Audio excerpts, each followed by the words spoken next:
reunited Linkin Park has been absolutely killing it, even more so than they did in the last decade of the band with Chester. The extremely inconvenient fact for the naysayers is that the first single from the new album, The Emptiness Machine, is actually doing better than most of Linkin Park's songs in the past 10 to 15 years while Chester was alive. Actually, it rivals some of the biggest songs they have. The Emptiness Machine has already been streamed 100 million times on Spotify. This is less than 3 weeks after it was released. The music video already has 30 million views on YouTube. Ever since its release, it has been in the top 10 on the Spotify Global Top 50 and basically peaking at 5 among the likes of Bruno Mars and Billie Eilish, Sabrina Carpenter. So they're in the A game right now, more so than they were for, since 2004 maybe. The Emptiness Machine have gone to number 1 in the UK and in Germany. In the UK, it's a career best. The last time they were this high, or almost that high, was in 2007 with What I've Done. They peaked at number 6, now they're at number 1. When we put out this next song, when we put this out, we almost immediately felt like got an email from management saying, you guys, the song is your like top in terms of like charts or whatever. Like the reception to it has been the best received.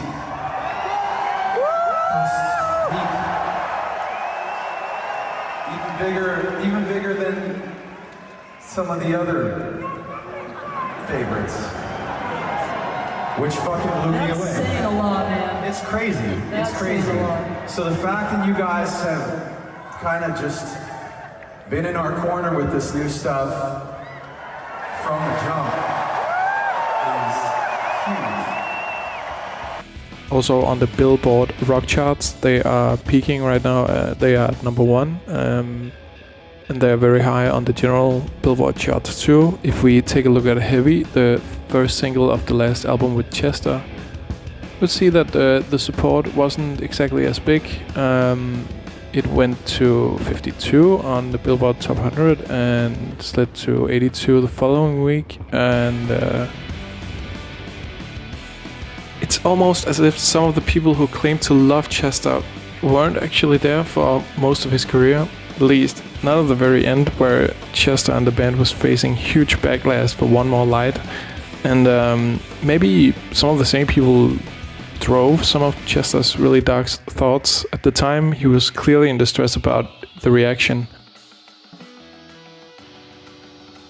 The 6 arena shows that they announced initially, they sold out in minutes. It was extremely hard to get tickets, actually. There were queues of hundreds of thousands of fans for each of these, and each of the shows were like arena shows. They were like, because of the stage design, like 15,000 to 20,000 people.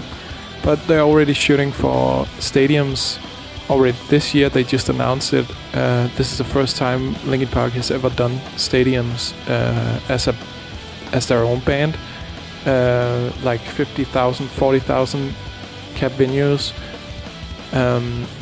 They only ever played arenas. They had some stadium-esque shows here and there, like Project Revolution with Jay-Z and stuff, and maybe some places in South America. But what we're seeing here is a whole new level of success.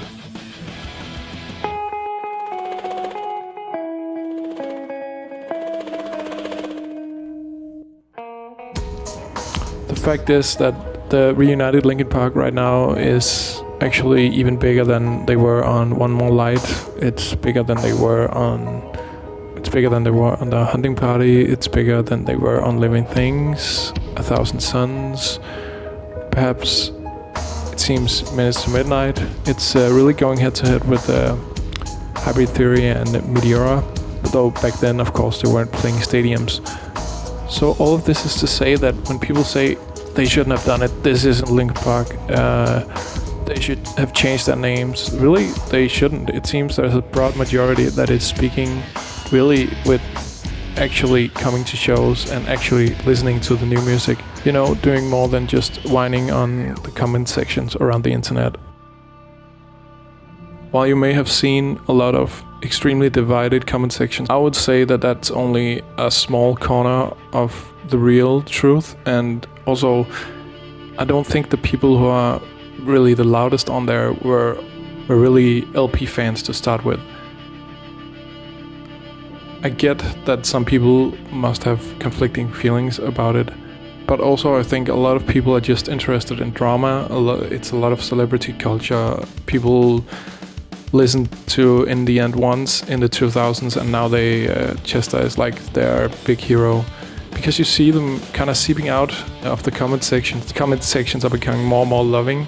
And no, it's not some conspiracy where Warner Brothers is sorting out the bad comments, because it was actually, if you follow them, you can still see all the bad comments, but they're just not getting upvoted as much.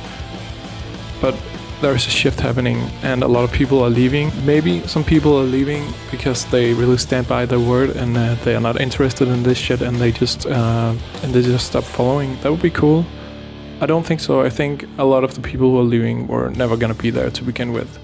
This is not to say that you can have some legitimate criticisms or negative opinions about the band. Of course you can, and that's all fine and good. But I just want to put in perspective that, you know, the stuff you're seeing around in comment sections is really not like a full picture at all. There are other stats out there that actually talk way louder, and it is like it was back in the day. A lot of people hated Linkin Park, and it's kind of the same again. It's Linkin Park against the world, but the fans will still be there, and they're just bigger than ever. And of course I do understand that some of this traction is, you know, people wanting to see, check out what is this new thing, a female singer, you know, it's sensational, and with all the controversies, of course, it's even more sensational. So there's a lot of views here that of course would also have come from just this curiosity, and I don't think all this is up to some like morbid curiosity. It's also the fact that these songs are actually hits, you know, people love them out there. I think Mike Shinoda wrote some arguably great hit singles here, and they're doing really well, and also Emily is delivering them really well, not unlike Chester. You know, she has this exciting element that truly has always been a part of what made Linkin Park good, and probably what Mike has been missing a little bit in his solo career, but I'll get into that more on other videos.